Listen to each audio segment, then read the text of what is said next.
1625年，定都辽阳还不到4年的努尔哈赤突然想把都城迁到沈阳，大臣们充满疑惑。对此，他给出了看上去深思熟虑过的理由：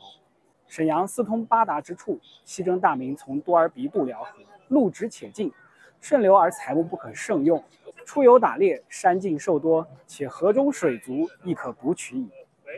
然而，这背后还隐藏着一个更加急迫的诱因。抗拒者被戮，服驱者为奴。在努尔哈赤的征服理念下，大量原先的明朝臣民沦为奴隶，即便官吏也非自由之身，家产不受自己支配，身故之后甚至妻子还要为奴。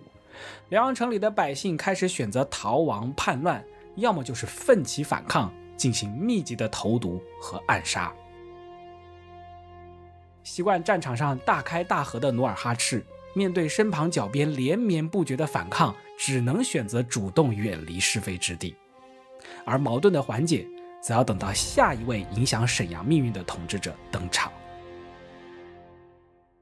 1627至1631年之间，沈阳城大兴土木，路网结构也从原来的十字变为井字，宫殿成为了城市的中心。这里还多出了太庙、学宫、乐舞场、内阁六部、督察院、理藩院等衙门，城门也从4变8。让沈阳的城防、祭祀、通商功能得到根本提升的人，就是皇太极。定位京城的城市改造，只是皇太极塑造自身天子身份的第一步。1632年正月，他废除了努尔哈赤留下的4大贝勒共理朝政的旧制，改为自己南面独坐。2年之后，他又将沈阳的满语称呼改为 Mukden， 汉语称为天眷圣经。不久，他更像古代统治者一样，上演起了劝进和辞让帝号的推拉，最终接受了梦寐以求的皇帝尊号，同时还从被征服的漠南蒙古各部获得了博格多彻臣可汗的称号，并将国名正式从大金改为了大清。可正当皇太极在前朝步步为营，心想事成时，后宫里一位重要人物的离去，却迅速冲垮了他的斗志和锐气。尚未建国入关时的女真贵族施行一夫多妻多妾的婚配，蒙古科尔沁部首领之女海兰珠和自己的姑姑哲哲、姐姐布木布泰都先后嫁给了皇太极。凭借美貌、忧郁气质和温柔细心，海兰珠超越了包括姑姑和姐姐在内的所有嫔妃，获得了皇太极无以复加的恩宠。海兰珠的儿子出生之后，皇太极更是欣喜若狂，甚至在公开场合选定他为皇位继承人。但天不遂人愿，这个孩子出生7个月不到就因天花夭折，海兰珠从此一病不起。正当皇太极在松锦战场和明朝军队对峙的关键时刻，传来了他病危的消息。人在前线的皇太极此时竟然抛下紧张的战事，连夜快马赶回盛京，途中还因天寒地冻，5匹马接连暴毙。但海兰珠还是没能等到见他最后一面，就合上了双眼。1643年9月21日晚，在海兰珠抱憾而去的2年之后，皇太极端坐在清宁宫南炕上无疾而终，时年52岁。直到皇太极去世，清朝统治者对于山海关内都怀着不甘、渴望又恐惧的复杂心态。这其中牢固的渔猎农牧生活习惯和明朝对抗过程中发掘的物资储备和民族文化问题，看似是难以逾越的阻碍。然而皇太极去世隔年发生的一系列巨变，却让这种观望迅速扩大成一统中原的企图，再次改变了沈阳这座城市的命运。1644年4月23日，原本在陕北驿站看马的李自成率领军队攻入紫禁城，走投无路的崇祯皇帝自缢而亡。明朝辽东总兵吴三桂又引12万清兵入关，消灭了李自成的顺军。清朝的都城随后就从盛京前往了北京。沈阳自此成为陪都，虽然因为地位特殊设立了盛京武部、盛京将军、奉天府等机构，但历史的风波渐渐平息。200年后，在东北存在感越来越强的俄罗斯人彻底打破了平静，不光割走了超过100万平方公里的土地，还发展到修筑铁路、武装抢占。甲午战争后，李鸿章拉俄罗斯人入局，搅乱了日本独霸辽东的梦。马关条约签订的第2年，俄罗斯人就在东北修起了铁路，运起了兵员，还强租了军港，这让自信爆棚的日本如鲠在喉，主动在1904年挑起战争。最后不仅从俄国人那里拿走了旅大，长春到旅顺的铁路也改成南满洲铁道，被日本人控制。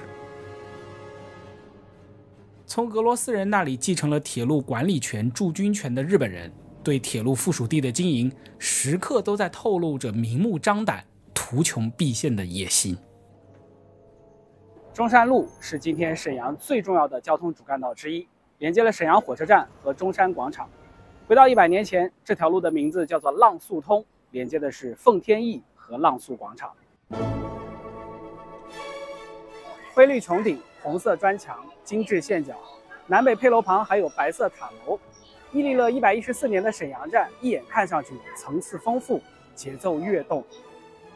设计师太田义和吉田宗太郎对于奉天驿的定位就是满铁附属地的新形象，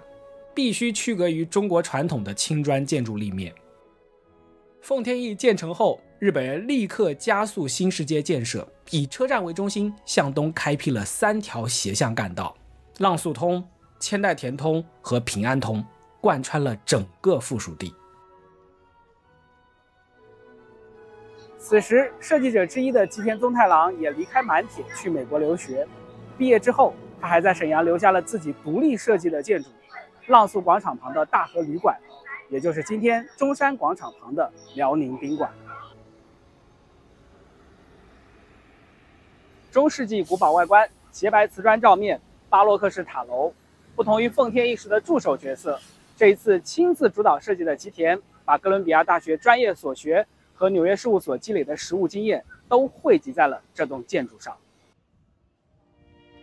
高耸的拱券廊柱，典雅的天花吊灯，纯天然的大理石台阶，手工铺设的防滑牛皮、贝壳屏风、彩色玻璃窗，每一个细节都透露着精致和不俗的品味。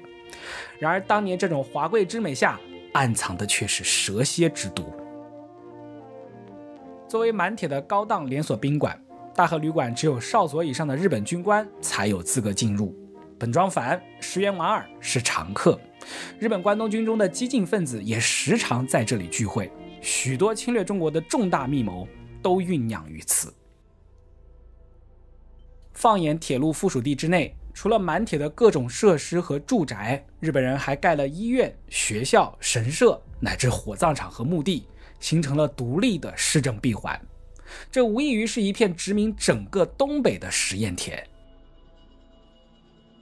在满铁附属地之外，清末的乱局也酝酿出了不少独霸一方的枭雄。这其中东北的代表是一位来自海城贫农家庭，卖过烧饼、跑过堂、做过木匠寿衣，还因生计无门而流浪过的小个子，他就是张作霖。对于日本的打算，不到20岁时就在战场上和对方交手过的张作霖心知肚明。面对越来越气势恢宏的满铁附属地，已经稳坐奉天的他，打算在街市的繁华上和日本人一较高低。在满铁附属地之外，还有因通商条约而诞生的自由贸易区。张作霖在这块自己能发挥主导权的土地上，划出了一片3.6平方公里的特殊区域，给出了一系列劝办实业、开源节流、减免税收的政策。三教九流、四海宾客循声而来，还无形中利用了日本人手里的南满铁路带来的客源。一时之间，这里电影院、百货、饭馆、浴池齐聚，让人眼花缭乱。短短时间，这片商埠地的热闹就已经比肩奉天驿前的喧嚣。除了商业，还有一样重要的经济命脉也必须打破外人垄断，那就是俄罗斯人和日本人都处心积虑拿到手的经济生命线——铁路。北市场的最北侧，就是张作霖1927年亲自出资2000万银元招标、设计、修建的安奉铁路北端终点站奉天城站。车站将近20米高的半圆拱顶线条明朗，看似出自外国大师之手，但其实是一位只要在南京生活过的人都知道的中国现代建筑宗师杨廷宝先生26岁时的作品。这是他从宾夕法尼亚大学留学归国之后负责的第一个项目。在经营地盘、军阀混战的过程中，张作霖实力越来越雄厚，最终登上了北洋政府最高权位。但此时的他对进步势力的忌惮却越来越扭曲，不仅亲手镇压五四运动，还在1927年逮捕并处决了李大钊、陆有余等人。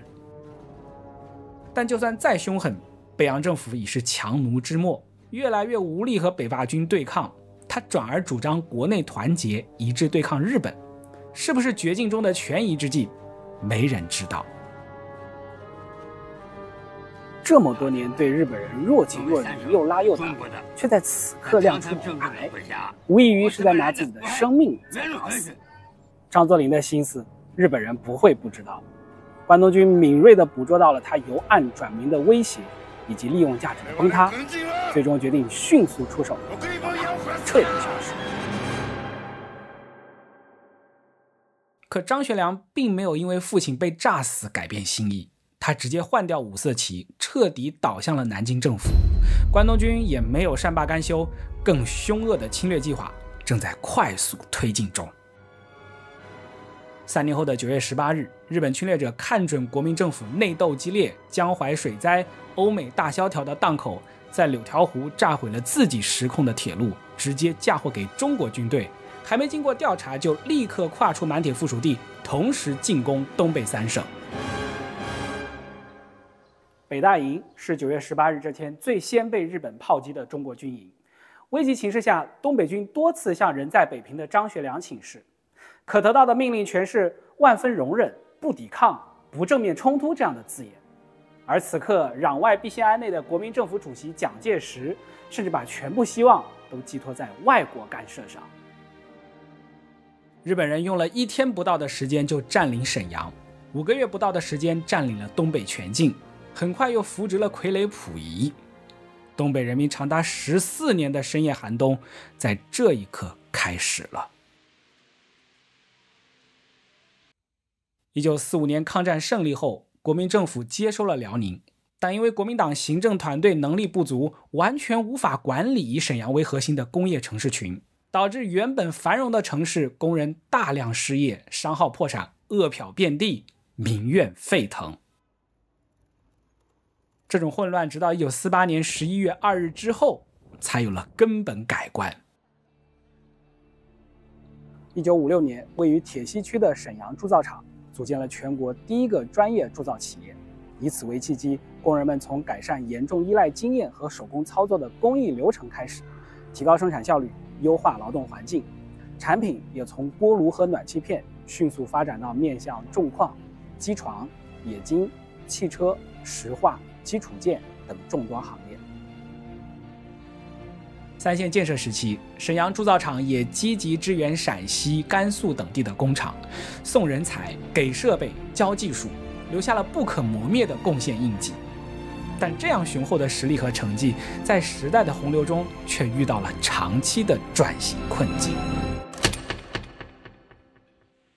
1984年，作为计划经济典型特征最突出的老工业区，铁西在企业管理上积极推行了经营责任制、厂长负责制、目标责任制等全新制度，